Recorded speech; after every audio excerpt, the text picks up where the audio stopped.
Hi friends and friendly subscribers, welcome back to my channel. This is Inner Heal Tarot, and today we're going to examine some of the Patrick Valencia's deck that I acquired last year, but for some reason I didn't get it in time for Halloween, so I decided to wait for a whole year to wait for the unboxing them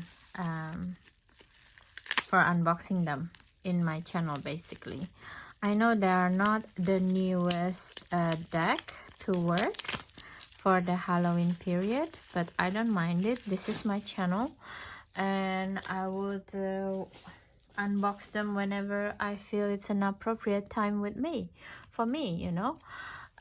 So yeah, that is my thoughts on it. And my story with the Patrick Valencia, like I think almost everyone in the tarot world, it's starting the affair with the Deviant Moon Tarot, because it's also, I think it's US games. It was exciting point of view about tarot from this artist.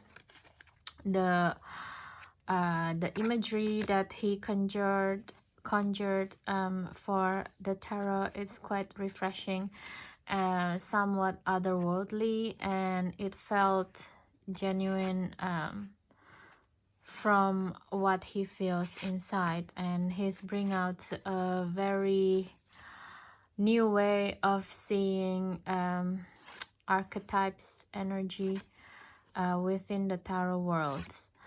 There's a lot of people using this deck for divinatory purposes, and one of the one that I like is from White Feather Tarot. I like the way she's using and incorporating also the background as her way to convey the energy that she reads with using this deck. You know, it's very beautiful. And I think because the success of this deck and the point of view enable him to create new decks that have a lot of variation. For example, Trionfi de la Luna ones has a paradoxical version, has a different version color, and also it has like a magic number 333. For example, this is 444. For the Abundant Oracle, it has a different numbers. This one is 888, for example. Everybody has, oh, this one doesn't have numbers on it. Interesting. And this one is 999, if I'm not wrong. Yeah, you see its number. It has a certain numerology numbers, and I really interested in his deck for, of course, that's why I buying them in bulk. Someone selling them as a group sale, but I didn't realize that they're not perfect in boxes, but I didn't mind it because it's for my own curiosity purposes and learning. And I'm quite excited to do this video one by one, actually.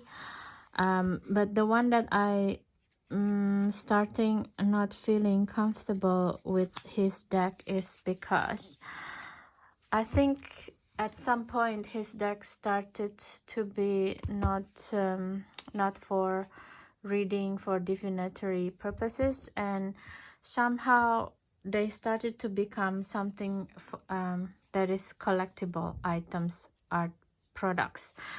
And it's a little bit hard for me because yes, I'm collecting tarot and oracle decks for also collection purposes, but if it's unusable for everyday use, it's a bit, why are we doing this kind of feeling? It's kind of out of the original purpose. But having said that, because this is also Halloween time, Samhain time, so maybe it holds a different energy. And talking about this day and age where there's a couple of major wars in the world happening right now when this video being shot. I guess it's a good time to see our shadow, collective shadow, what is emerging here, and maybe these decks can help. I don't know, actually, because also like all of the decks seems like something that you need to read intuitively. And actually, to be honest, the latest deck of his, which is the Zammer Twins, which is to me it's very clear it's a point of make-believe, and it's not based on real truth, as also like the Mildred Pains is based on some half truth, but not really. It's kind of turned me off a little bit towards his deck.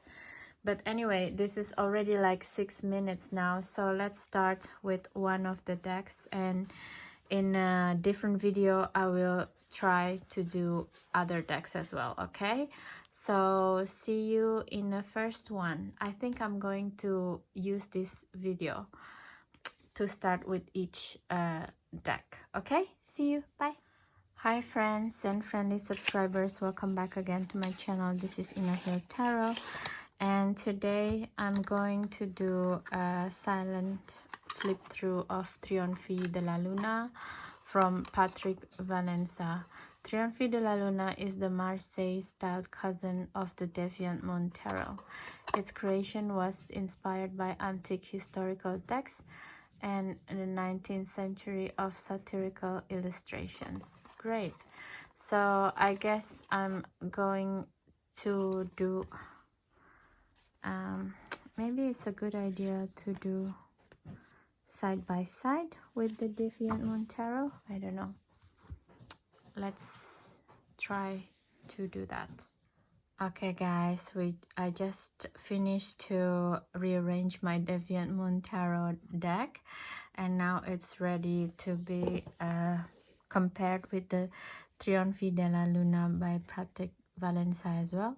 I don't understand why he put like 333 4 and 444 and so on with the numbers of each of the deck. I will bring it up later on, probably, whether it's in my Instagram account, Inner Hill Tarot, or later on in the description what does this numerology means. Okay, so then enjoy between the Deviant Moon Tarot and the Trionfi de la Luna, the Marseille style of Deviant Moon Tarot.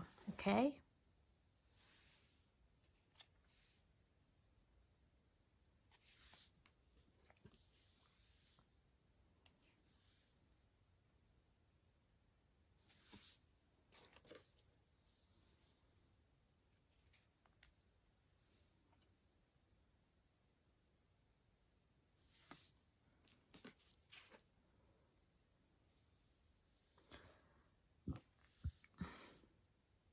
The Empress in the Trionfi de la Luna seems like the older version of this Deviant Moon Tarot Empress. The same with the Emperor as well.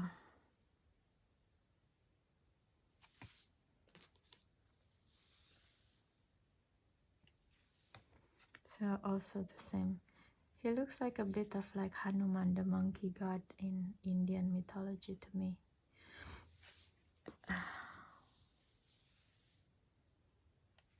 It's beautiful. Both are the same.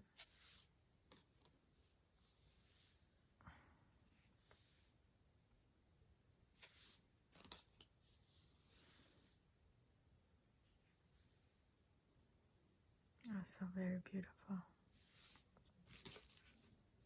Oh, look at this Hermit. It's also the same. Like Deviant Moon feels like the younger version of Trionfi de la Luna characters so far to me.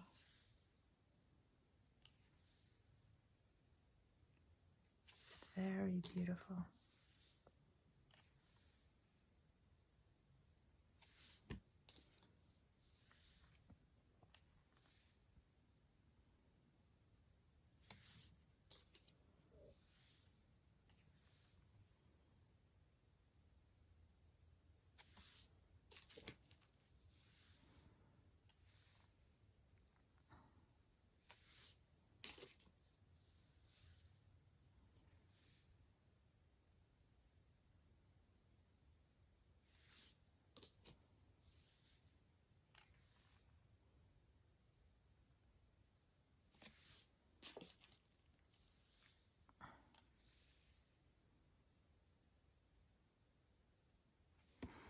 it feels like this person is the descendant of this one, or this is like the higher self of this person.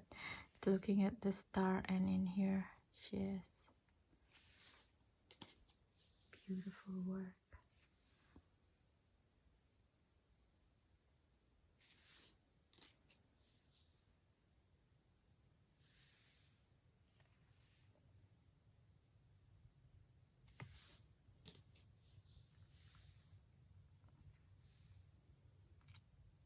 It's a rude awakening of the judgment.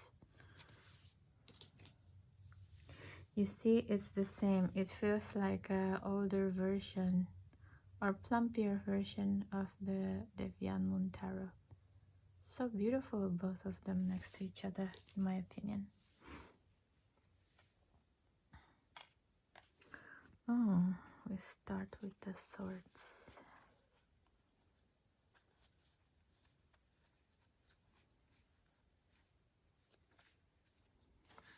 Okay, so it's a different system.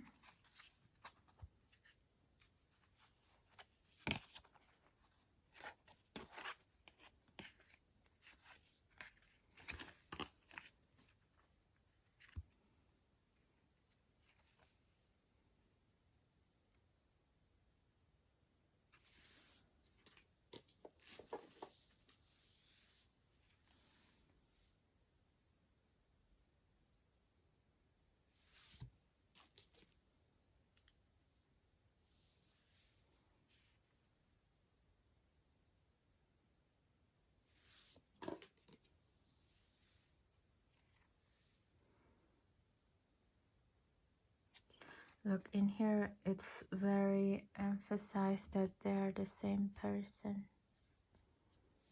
only older or something.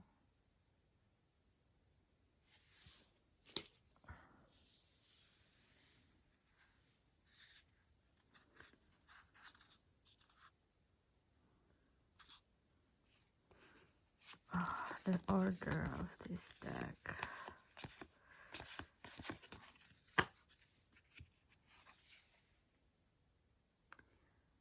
Things that I don't like about Marseille is really emphasized on the cartomancy element, the numerology, instead of the scenes in either Thoth Tarot or Rider-Waite-Smith.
Beautiful, Ten of Swords.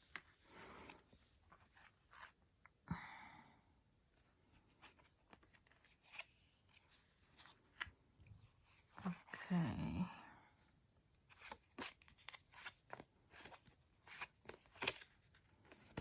I think I'm going to do it this way this time, following the Trionfi della Luna.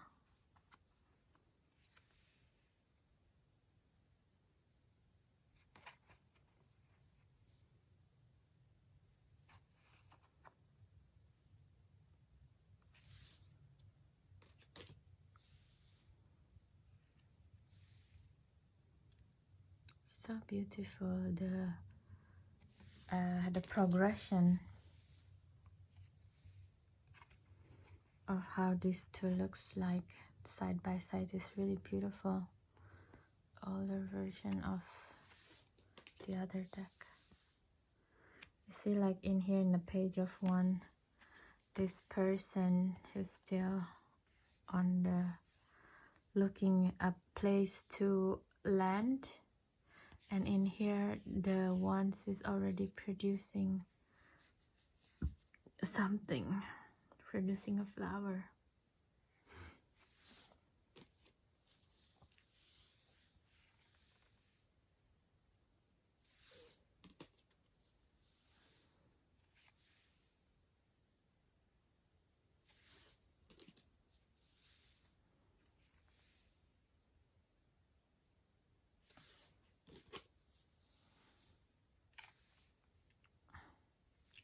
I love the consistency of this with this, the flower and the fire. It's beautiful to me.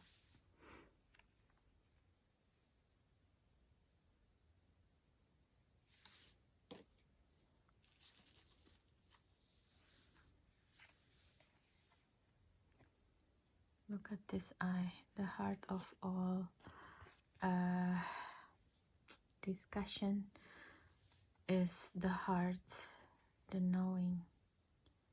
It's all the same but expressed in 5 different ways.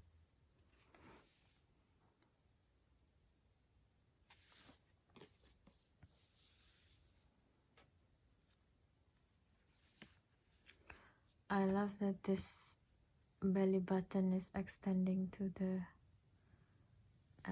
flower here as a starting point on something, and it's relatable to the next deck, the Trionfo de la Luna itself. I find it really beautiful.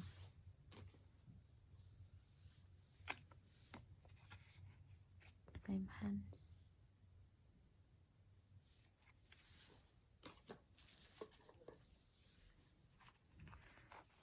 Okay, let's do this.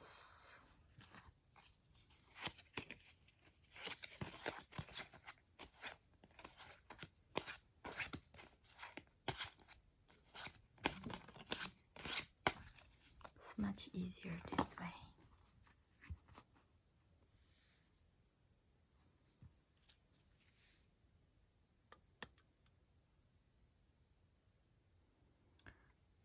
Feels like the shadow side of the King of Cups and the lighter side of the King of Cups.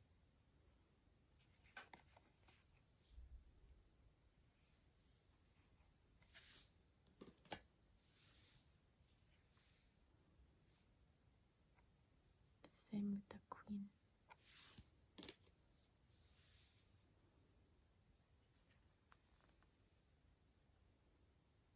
I love this Knight of Cups.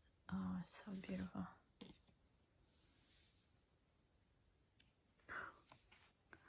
Look at this. This is like a very beautiful cautionary tale. If you're not doing anything with what you find, you ended up as like stuck in a cycle of searching for meaning or something like that in the future. Such a beautiful correlating deck.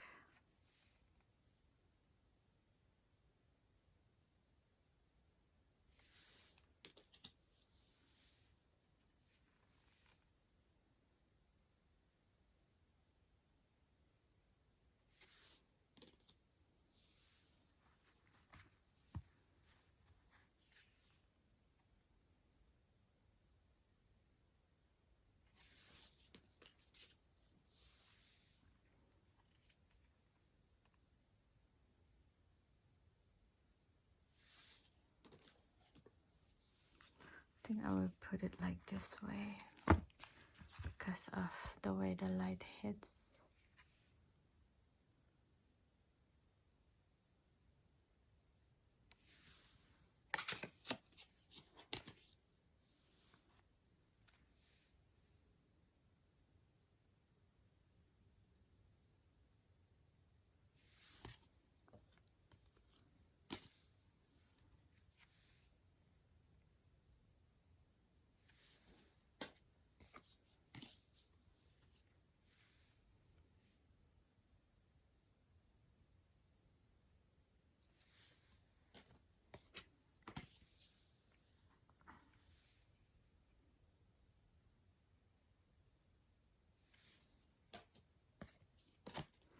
at this beautiful Ace of Cups from both deck. So beautiful.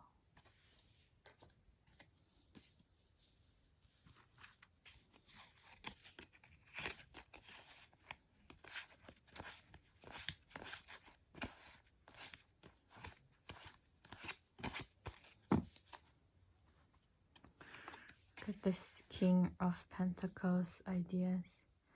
This guy is the robust young guy. This is the older version. It's a bigger belly. Look at this, such a beautiful queen. It's like the queen, and this is the queen mother queen. So beautiful.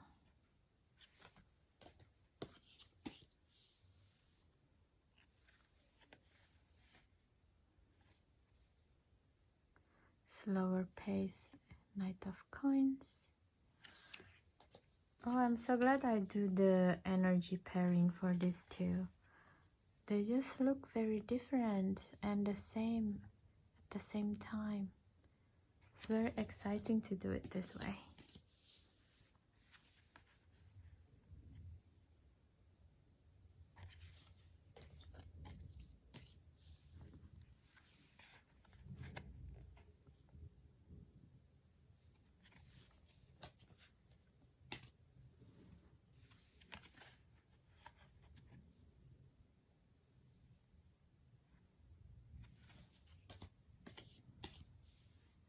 Unfortunately, the minor arcana, we cannot take the same kind of capabilities to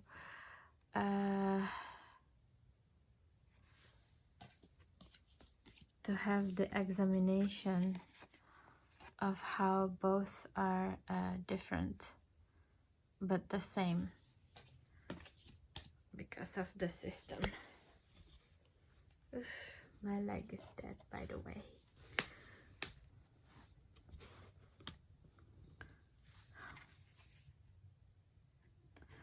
I love in here how there's an Initia here, which is like kind of protection, and this is like exactly what this guy feeling towards his possession, maybe a king or something. It's beautiful. Because this is so creepy, but I love them nevertheless.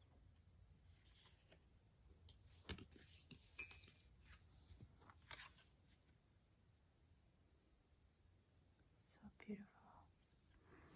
Seems like the coins in here is her face on it.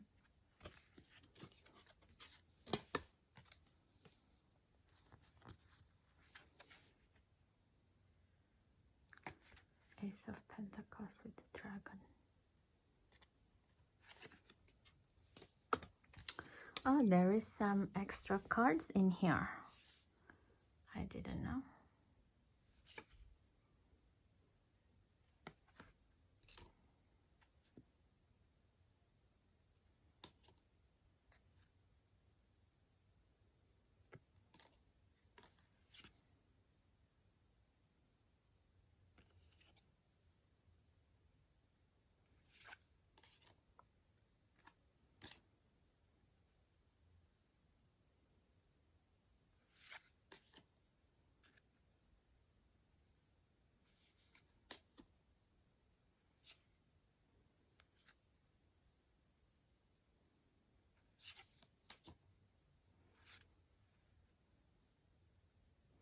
This looks like an additional cards, the major arcana.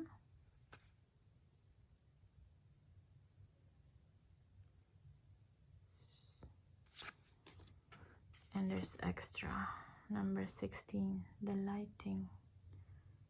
This is the tower, extra for the tower here. Let's try to look it up. Oh, look. It's beautiful. I'm gonna put it here actually. So that's it, folks. I find it's a really interesting deck.